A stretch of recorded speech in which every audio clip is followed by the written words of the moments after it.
Hi everyone, I'm Cheryl and welcome to the Sewing Room channel, and this is your tip of the week. In the past, I have talked about machine applique using applique stitches. If you're just watching for the first time, machine applique is taking a piece of fabric in a particular, cutting it in a particular shape, putting fusible web on the back, and fusible web is a substance that has glue on it. You place it down on another piece of fabric, fuse it on with a hot iron. Then you do applique stitches around it. So this is a machine applique stitch. These are really small over here, and then they get wider and larger over here. So these are some of the lettering stitches that I have on my Baby Lock Crescendo. Then here are some of the other large stitching that you can do, and this is I stitched it around a large circle so that it's something that you could put on a baby bib, on collars, or other items such as at the bottom edge of sleeves. This is even larger decorative stitching, and this takes practice to keep this in line. So when we go to the sewing machine, I will be showing you how to line it up, or try to line it up. It does take practice. Here is a throat plate. You need to make sure that your throat plate you have on has a very wide opening. That's where the needle goes down. If it's just a tiny little hole, your needle will break the moment you drop that needle down. So make sure you do that. When you're at your machine and you select a decorative stitch, it will tell you what presser foot to use. So make sure you look at that screen or look in your user's manual. It'll tell you in there also what presser foot to use. Here is my utility screen. And I have all these other little sub menus here. So you want to go to your character decorative stitch menu if you have a Baby Lock, or scroll to those character stitches that you have. Within this section, I have many other stitch patterns. So I'm just going to go to this here, and then it has 24 little screen pages, and I would just scroll down to what I want. So there's all kinds of stitch patterns in there. When you want to select one, it goes right there, and it shows up here, and it also tells you what presser foot to put on your machine. It's also showing you that the needle is over here to my right. It's going to start on the right, so it'll let you know where your stitch is going to start, so you can get your fabric lined up correctly. Now you can just keep going down to all of these other little menus here, and there's all kinds of stitching. Some of these are perfect for putting on little collars and baby bibs. I find that if you're going to do a decorative stitch on a curved area, the best thing to do is pick something that has curves in it, because then it's going to be easier to move your fabric and not distort the stitch. If it's got a lot of straight stitches along here, you may have to be a little more careful about trying it out. Always test stitch your stitches. So I'm now back in the character menu, and I've decided to select this pattern, and it has shown up over here. So now let me show you what it looks like while it's stitching out. Here is my correct presser foot, my end foot, and this stitch is going to go side to side. So you also need to make sure you have the correct throat plate on, because most machines come with two. One throat plate has a tiny little hole for the needle to go down through, but your other one that you need has a wide opening. If you don't switch the plate out, the first time your needle goes down, it's going to break. So double check that you've got everything set up. So I've got my machine all set up, and then all you have to do is just press on the presser foot. Now on my machine I also have a start-stop button.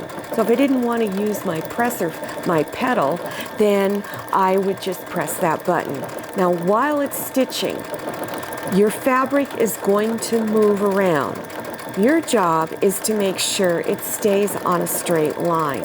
So don't look at the needle, look at how your fabric is lined up. And just don't pull on the fabric, just guide it. And then as soon as you're done, you get to the end of a stitch, then you want to just stop at a good spot and then let it tie off itself. So I'm going to slow down, and I have a little button on my machine that I can push that will tie it off, and I just hold it down, and I'll put in about 3 stitches in place, and then I'll just cut it off with my scissors. All right, now this was pretty easy to do because it was just going to go on a straight line. But when you're sewing on a curve, that's a little more challenging. I've drawn a circle here, and I practice going around. And if you've noticed, the stitches I selected are smaller, and they have some curved lines in it, which made it easier to go around a curve. So for those of you who have never done this before, draw a circle, a bigger circle than this, that would be maybe about the size of a collar that you would be putting on a garment, and practice some of these stitches going around a circle. Now you're just going to move your fabric, you're going to just press on your foot pedal just a little bit slower and gently move your fabric so that it goes around this curve. Here is a placemat that I've done, and I combined 2 decorative stitch patterns. So this was my main one. It's one of my favorite stitches, is this one here. And then I took another little border stitch and put it on each side of it. But I want you to notice that it was a little challenging. I hadn't done it in a while. And so I was pretty straight on this one, but I accidentally got a little too far out here, and so it kind of went off in another direction. It doesn't look awful, but that's why you need to be really careful. Don't look at your needle, look at where your fabric and your presser foot is. When I'm done with any of my stitches in here in the decorative stitch area, I just say close, and it closed that sub-menu out. Now let's go to lettering. And it's got all of these different styles. These 2 here are all in foreign languages. I think it's Russian, I'm not sure. And then of course you have your Asian languages there. So I never use those because I don't know what they all mean. But let's say you wanted to just do this stitch right there. It's very, very basic. So the first thing you want to do is, if you've got any stitch selected over here, you want to just delete it, which I did. So it's clear now. So now let me spell out a word, and I'm going to spell out fat quarters. So I'm going to go F, it showed up over here. Then if you want lowercase, you go and you pick out the lowercase letters. A, T, and then to put a space in between the letters, you press this key right there, and you'll see a little space is there.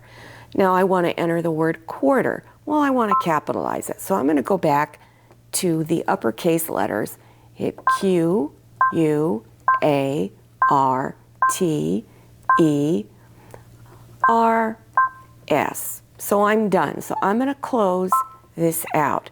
So now let's take a look at what it looks like when it's stitching out. Before I start stitching out the word fat quarter or words fat quarter, make sure you have some type of interfacing on the back. Fusible preferred. Now this one just has a lightweight, I believe, but you can use a light all the way up to a heavyweight depending on what you're making. If you were making a placemat, I would use heavy. If you're making clothing, you could use light to medium weight fusible interfacing. This prevents the fabric from stretching out of shape. Also make sure that you've got the correct throat plate on, correct presser foot, because your throat plate could, if you have two different throat plates with your machine, you might have just a little hole on one, but a wide opening on the other. So for all decorative stitching, make sure you've got the wide throat plate on.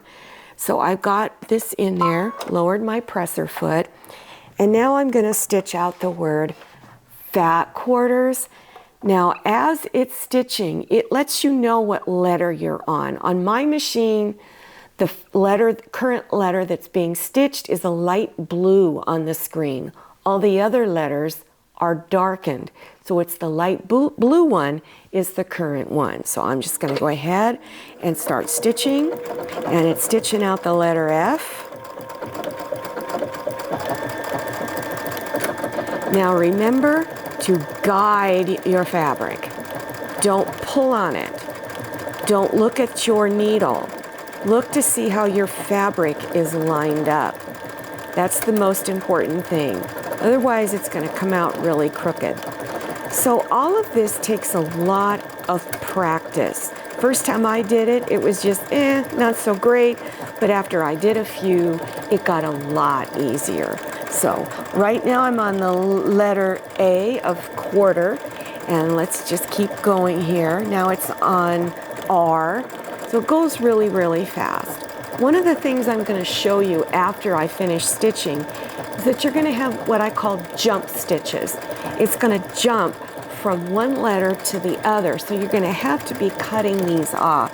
So right now it's on the letter S, and it's going to slow down. And then it's going to tie itself off. This is the jump stitch that it does between one letter and the next letter. And I recommend you cut those off. And these are scissors made by Fiskars. They're really thin blades, and you'll notice it's got a curved edge. It's used so that you can get in real close and clip your threads off. Of course, I don't have my best glasses on, so you can see why you need to do this when you're done with this stitching. So you might be wondering, well, if I've got all of this, why do I need an embroidery machine? Well, you don't necessarily need an embroidery machine, but I want to show you the difference between the lettering that you get on a basic sewing machine and your decorative stitches. So here is the lettering on my embroidery machine. The advantage of doing it on an embroidery machine is that you can change the pattern or direction that it goes in. You could put it in a circle like this, go up and down like this, go way down. You can change the slant, change the curve. So it's really a lot of fun. You can shrink it down and make it bigger. So here is a pot holder that I did, and in an embroidery machine you also have larger stitch designs, and so you can do them on towels. Use your lettering. You can still do it with your sewing machine if you have lettering, and then you'll have other little designs in there like this. And this is some lettering that I did on an apron. The fabric had teacups on it, and on the fabric it said a cup of kindness. So you can coordinate your fabrics with your embroidery stitches. Well, I hope you enjoyed this tip of the week and that you learned something new. Now make sure you scroll down below your YouTube screen to the description section. And to get there, you go below your YouTube screen. You see the word more. You click on it and it will expand open. And I will have all kinds of links in there.